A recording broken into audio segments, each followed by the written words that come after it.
The economic recovery, I believe, has arrived.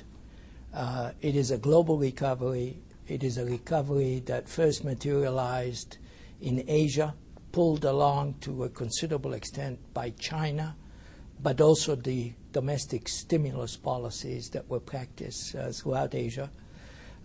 In a relatively autonomous way, Europe and the United States are also recovering, again, heavily supported by stimulus measures. I'm not just referring to the fiscal stimulus.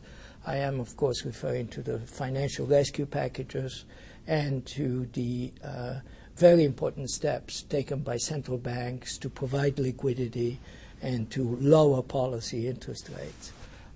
These measures had the effect of breaking the panic that caused the collapse of economic activity at the turn of the year, and to reestablish reasonably orderly credit conditions. And now we're seeing a rapid pickup in economic activity, which essentially looks like it's going to be the mirror image of the decline that we had. But again, this reaction and this very positive news should not lead us into any complacency, because many of the vulnerabilities that were there before the crisis and were made worse by the crisis are very much present in the banks, in the overextended households, in the overbuilt housing markets in many countries. And so we have a recovery. It may very well be, in the short term, a relatively rapid recovery, but whether it will be sustained well into 2010 remains an open question and depends critically on the policies that are pursued. The biggest error that policymakers could make is to withdraw these stimulus measures too early. This was a mistake, a very bad mistake, that was made before, actually back in 1936, and that caused the second leg of the Great Depression, and is a genuine risk today, not because policymakers are stupid, but because of the various political pressures coming from many angles to withdraw these policies, stop helping the banks, and stop spending all this valuable public money.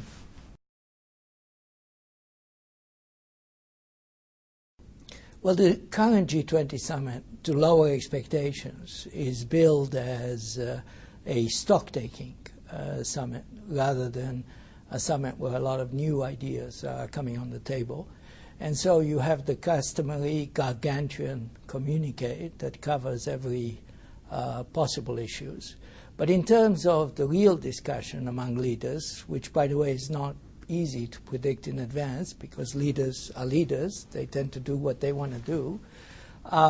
In terms of the most important issues that I expect to be on the table is the issue of financial regulation, and I expect executive compensation, for better or worse, to be one of the issues that they talk about. Of course, they'll be trying to assess the current economic situation and how predictable or rather sustainable the recovery is.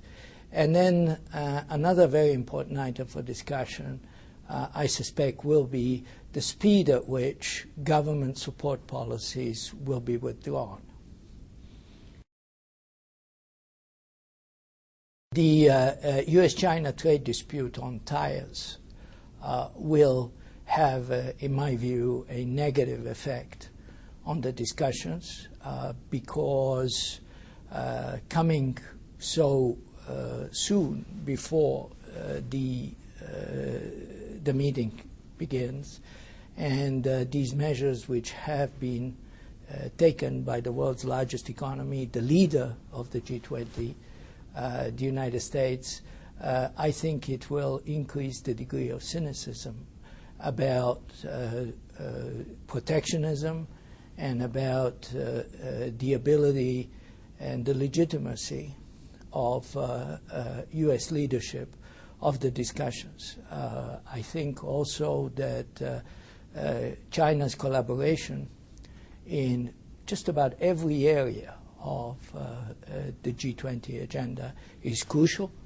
China is playing an absolutely central role in the recovery of the Asian continent with very important increases in imports.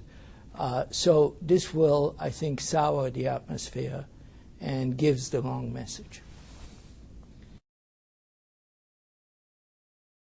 The G20 meeting and the confirmation of this process that we have seen since the first meeting of leaders back in November represents a shift away from the G8 process, at least on economic issues. And that shift is inevitable because the G8 is simply not representative of the economic weight of the world's big players today.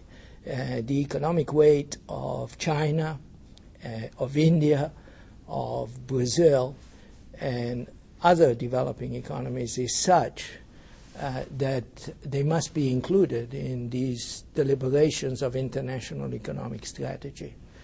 So is it a good thing? Yes. It is a step in the right direction.